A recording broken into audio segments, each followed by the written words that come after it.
The U.S. has one message for any Americans in Haiti: get out now. A coalition on gangs known as G9 joining forces to overthrow the Haitian government, breaking out thousands of inmates from the country's largest prisons. This violence comes since the acting Prime Minister Ariel Henry postponed plans to hold elections and remain in power.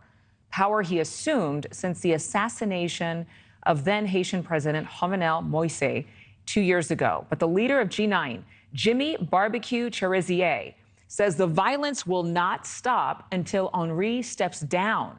Cherizier is a former Haitian national police officer, but was fired after being accused of several human rights abuses, including a massacre that killed over 70 people in Haiti's capital, getting the nickname Barbecue for the brutal acts he carried out against his enemies.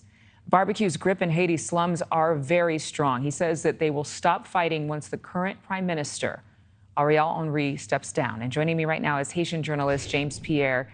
You'll have to forgive me if I butchered any of those names, but I think that we make the point that there are a lot of players in this and a lot of rumor and speculation over who may have assassinated is it Moise?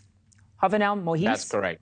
Yeah, I think you are doing an amazing job with the names, as a matter of fact, Adrienne. Thank you, especially someone who doesn't know French except for maybe from 6th grade.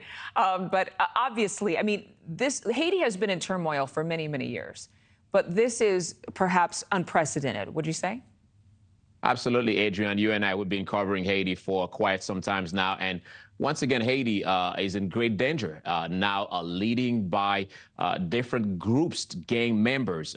You mentioned Jimmy Cherizier, a former police officer, now taking arms against the current government. We are talking about the Prime Minister Ariel Henry, who was supposed actually to organize elections in Haiti after the assassination of President Jovenel Moise 6 months. Now he's been in power for 3 years. So we have these groups, gang members. They are taking controls of different parts of Haiti, institutions, the airport, the prisons.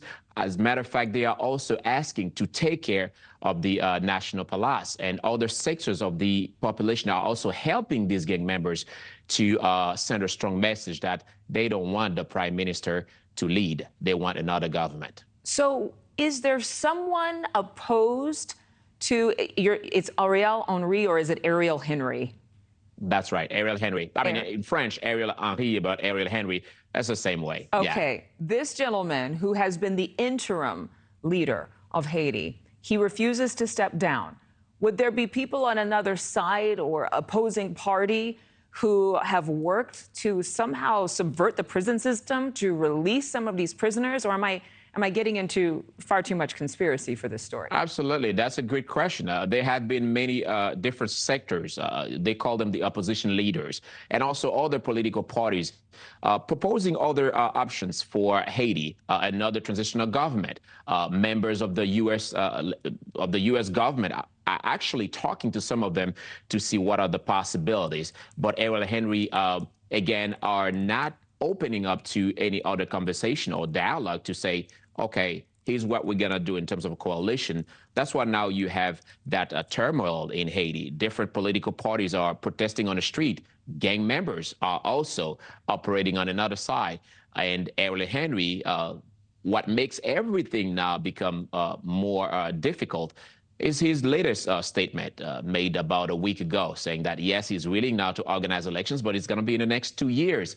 So population saying they cannot afford to have Ariel Henry for 5 years, rather have another transitional government that can clearly organize fair elections in Haiti. And this could be, I mean, this is serious in terms of not just the political upheaval, but in terms of Haiti's future. And I know the gangs, they tried to gain control of Haiti's main international airport. There are so many missions groups, church ministries, volunteers, doctors who go to Haiti in hopes of serving this community, helping them to recover from, tragedies, from earthquakes to just poverty.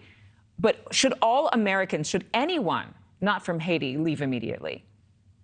Well, that's why we have a statement from the State Department asking all the U.S. citizens to leave, because right now, who's in control? It's very difficult. You cannot help a group or a population if you are not safe at all.